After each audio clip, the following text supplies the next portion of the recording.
Is there an axis somewhere where you could just rotate 90 degrees and have the object unchanged?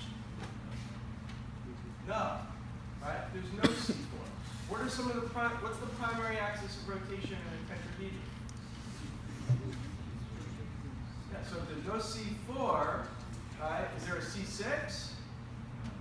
Is there a C3? Something up there? Yeah, there's a C3, right? There's a C3 along any of these, right? Carbon-hydrogen bonds. If this is a C3 axis, you can interchange H4 with H1 with H2, and vice versa. Okay? That's the primary axis of rotation. Is there a C2?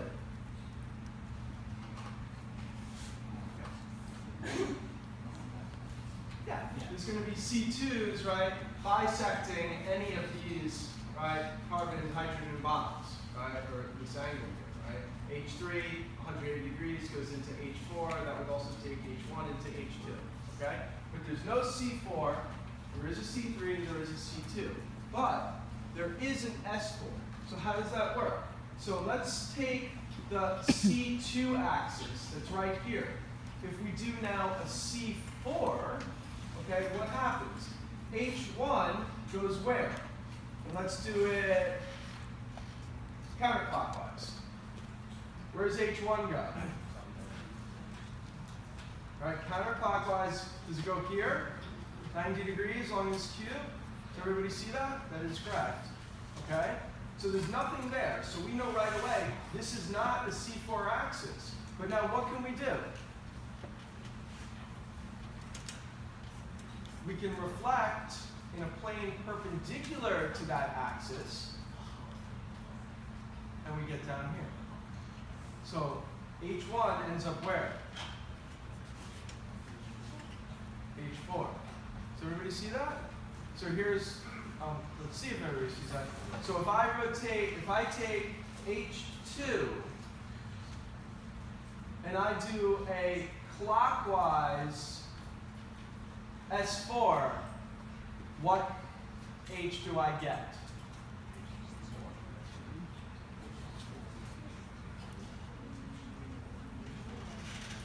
Who thinks H1?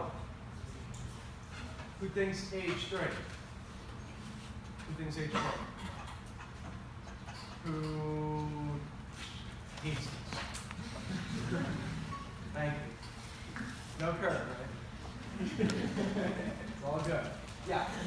Clockwise, right? We go H2, 90 degrees clockwise, right? That goes from here to this corner, same corner we were before, and now we reflect plane perpendicular to that C4 here. So this is my point. There is no C4, right? That's not the primary axis of rotation, right? There's no C4 period.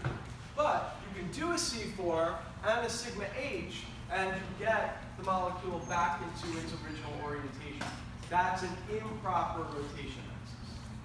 Okay? This is not super easy to visualize. I get it. All right? Just practice. Okay, practice. We're going to see it over and over again. Okay? And here, I'll give you one quick example here. All right? Here's a triangle. I'm going to label this 1, 2, 3. Okay? Planar triangle in the board. Does it have an SN?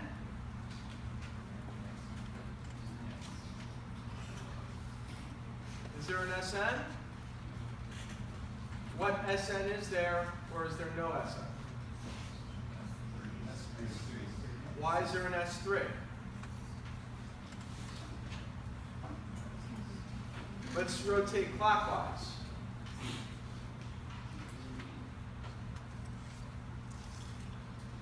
There's a C3, right? Okay? So what if the C3 is obviously here coming in and out of the board? I can rotate 120 degrees. Here, okay, there's a C3, and that's primary axis of rotation. This is planar. So if I reflect at this point, what happens to this? It just reflects into itself, right? But is the molecule or the object back where we started? So that's an S3. Okay? Now, I have a question. Yeah. Because I thought we had to do sigma H, and if we were to have a linear plane going that way, wouldn't that be a sigma B? to do it in the plane of the blackboard, and it would reflect up above it, and it wouldn't be? Great question, right? So where's the sigma b? The sigma h here, sigma h is in the plane of the blackboard, right? The sigma b is here, coming out, because the axis comes out, right? So if this is the axis, perpendicular, mirror plane, the sigma h is the blackboard. Yeah. Right. So now, I rotate 120 degrees, I'm here, and I reflect in the plane of the blackboard. If this is a sphere, I just reflect it into itself. It's back exactly where it started. So that is a sigma h, even though it's also a C. That is an S3, even though it's also a C3. Okay? So here, and the S3 is coincident with C3. Let's do this one, right? 1, 2, 3, 4, 5, 6. Is there a, what's the primary axis of rotation in this object here? Now, this is where the top triangle is on top, the bottom triangle is on bottom. They're not in the same plane. So there's a, thank you. What's your name? Kyle. Kyle. There's a C3. Everybody see that? We got 120 brings 1 to 2. 120 brings 5 to 6. Okay? But is there an S3?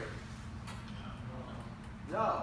Because if I go, right, 120, so I go C3, right, 1 to 2, okay? And now I reflect in the plane perpendicular, right, again, here's the axis, the plane is the blackboard, triangle is on top of the blackboard, the one on top, the other triangle is behind the blackboard, right?